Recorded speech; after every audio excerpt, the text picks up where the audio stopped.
Si mund t'i masni ushqimet nëse nuk keni një peshore kuzhine në shtëpi?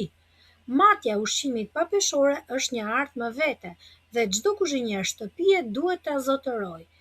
Kur nuk kemi saktësinë e gramave, mjetet tona më të mira bëhen lugët, gotat, madje dhe vetë dora jonë. Gatimi është një shkencë më vete po ashtu dhe artë, ndërsa pasitëria kërkon saktësi kirurgjikale, gatimi i përditshëm kërkon intuit dhe prakticitet. Shpeshherë anvisat gjenden përpara recetave që kërkojnë gram specifike, por mungesa e një peshore nuk duhet të jetë kurrësisi një pengesë për të krijuar një vak të shijshëm.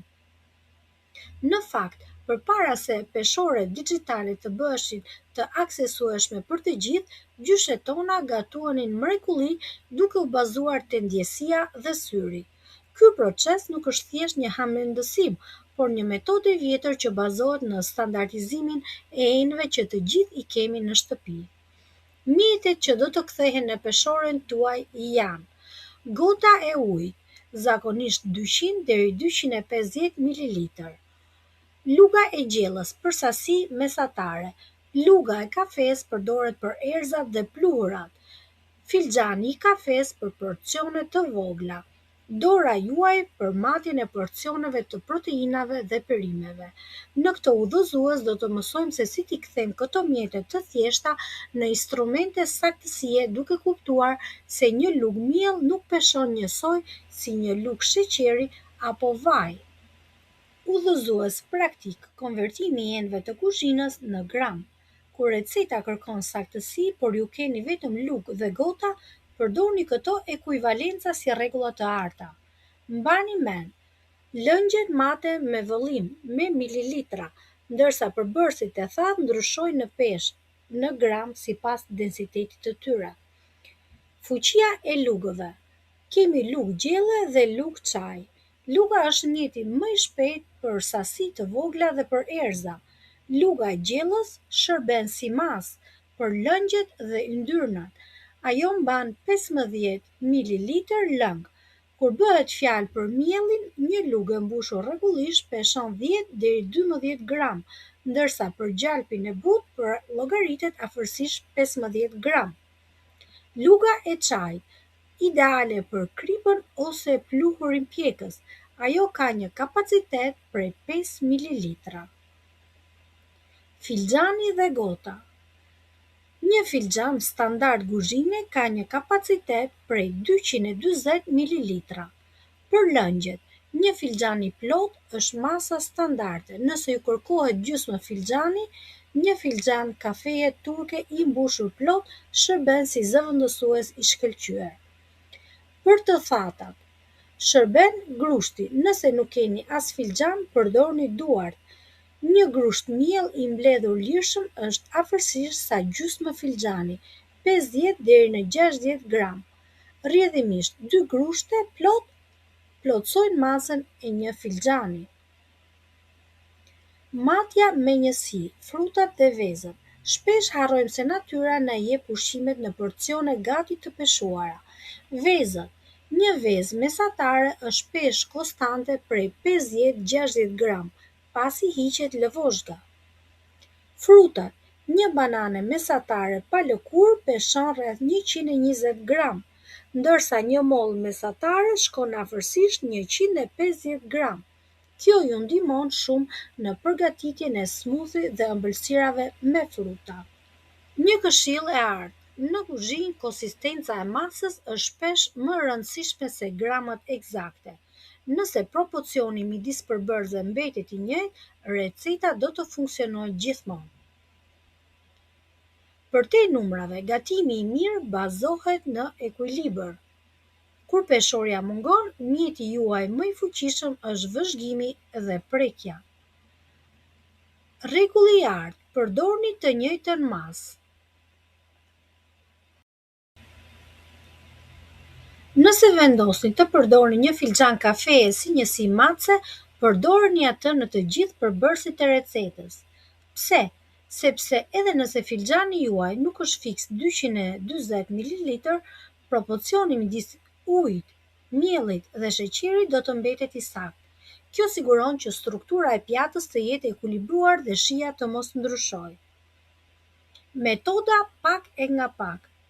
Asnjëherë mos i hidhni të gjithë përbërësit e lëngshëm ose të thatë menjëherë. Për lëngjet, shtojini gradualisht. Është shumë më e lehtë të shtosh pak ujë sesa të rregullosh një brumë që është bërë si qull. Për miellin, mielli reagon ndryshe në bazë të lagështisë së ambientit, prandaj receta është thjesht një udhëzues. Dora juaj është vendimtare. Si të lexoni brumin tuaj? Brumi ju flet përmes teksturës së tij, ja si ta korrigjoni atë në kohë reale. Nëse brumi është shumë ngjitës, nëse ju ngjitet nëpër duar dhe nuk merr formë, kjo do të thotë se ka tepric lëngu. Shtoni miell me lugë gjelle, pak e nga pak, derisa brumi të shkëputet lehtësisht nga anët e enës. Nëse brumi është i thatë ose thërmohet, kjo ndodh sepse ka shumë miell ose pak yndyrë. Mos shtoni ujë me gota. Përdorni lugrën e gjellës si pikatore. Shtoni një lugë ujë, qumësht ose vaj. Punojeni brumin dhe shihni nëse lidhet. Ndonjëherë mjafton vetëm një lugë lëng për të bërë ndryshimin e madh. Mbajini mend, një brum i mirë duhet të jetë elastik dhe i lëmuar në prekje. Këshilla praktike: si të shmangni gabimet e zakonshme. Për të patur saktësi maksimale me këto mjete alternative, ndiqni këto rregulla. Mos e ngjeshni miellin. Kur mbushni gotën me miell, mos e shtypni atë me lugë. Mielli i ngjeshur mund të peshojë deri 30% më shumë se mielli i ajrosur, gjë që e bën brumin të fortë. Mbusheni gotën me lugë dhe lëmojeni sipërfaqen me një thikë. Lëngjet deri në buzë. Kur matni lëngje me lugë apo me gotë, mbusheni ato plotësisht deri në buzë për të arritur vëllimin e duhur. Gjalpi i ngrirë dhe gjalpi i butë.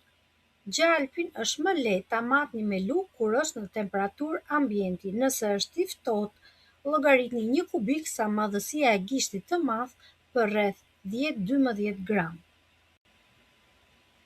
Një tjetër mënyrë e sigurt dhe mjaft precize është duke përdorur paketimin. Zakonisht, gjalpi ka paketime rreth 250 gram. Ai mund të ketë vija shënuese në letër, po edhe nëse nuk ka, ti mund ta ndash në mes dhe i bie 125 gram. Pastaj përsëri në mes rreth 60 gram. Kjo është më saktë se matja me lugë. Çokolata. Një tabletë çokolate standarde është zakonisht 100 gram. Numëroni katrorët, nëse ka 10 katror, secili është 10 gram. Ja dhe disa rregulla të çmuara për lëngjet në tenxhere. Nëse po zjeni oriz apo makarona dhe nuk dini sa ujë t'i hidhni, përdorni rregullin e nyjes së gishtit. Për orizin, niveli i ujit duhet të jetë sa lartësia e nyjes së parë të gishtit tregues mbi sipërfaqen e orizit. Kjo funksionon pothuajse për çdo tenxhere. Për makaronat, për një porcion, bashkoni gishtin e madh me gishtin tregues, sikur po bëni shenjën OK. Rrethi që krijohet brenda është sasia e saktë e makaronave për një person, që i bie 80 deri 90 gram.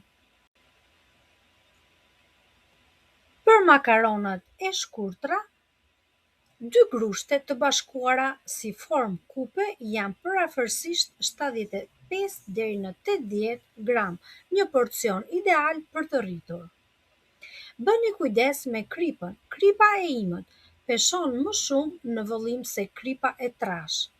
Një lugë çaj kripe e imët është rreth 6 gram, ndërsa kripa e trash, për shkak të hapësirave mes kokryzave, mund të peshojë vetëm 4 gram. Gjithmonë filloni me më pak. Përdorni shishet e ujit. Nëse ju duhet të matni sasi të mëdha lëngjes, për shembull 500 ml ose 1 litër, dhe nuk keni gotë mas, përdorni një shishe ujë bosh. Një shishe e vogël standarde është 500 ml, ndërsa tapa e shishes përmban 5 deri 6 ml, afërsisht sa një lugë çaji. Pra, siç e pat, mungesa e peshores nuk është fundi i botës, por thjesht fillimi i një gatimi më intuitiv. Kuzhina është vendi ku duhet të eksperimentoni dhe tani që i keni këto truke me vete, asnjë recetë nuk do t'ju duket e pamundur. Mos harroni, sekreti është tek proporcioni, jo vetëm tek grami. Nëse ky udhëzues ju ndihmoi, bëni like videos dhe na tregoni në komente cila është masa juaj më e preferuar me sy dhe a e përdorni dhe ju filxhanin e kafes si peshore? Shihemi në video të tjera dhe gatim të mbar.